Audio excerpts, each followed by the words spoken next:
Hello guys, welcome back to my YouTube channel. Today I'm showing how we can disable the startup programs in Windows 7.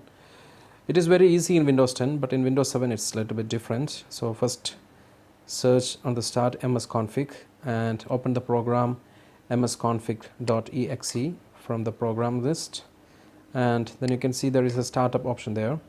Click on the startup option, then it is showing all the programs that is started in the after the booting time. So just need to check what are the softwares you need and what are the software you want to keep for starting after the booting time.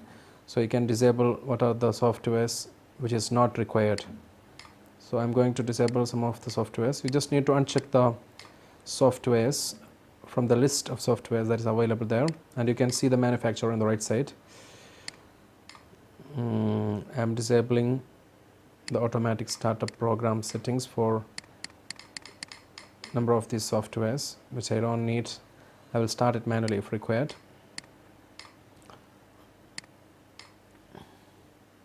You can even see the commands that is running for starting up the program at the beginning. It will make your computer a little bit faster after the booting time, because some of the computers it's very slow because of the startup programs that is present on the computer. In Windows 10 it's very easy. If you don't know, I will show you in another video. In Windows 7 you need to follow this. After you finish, just to restart the computer. That's all. Thank you guys. Subscribe the channel, click the bell icon for notification. Hit like if you like this video. Bye.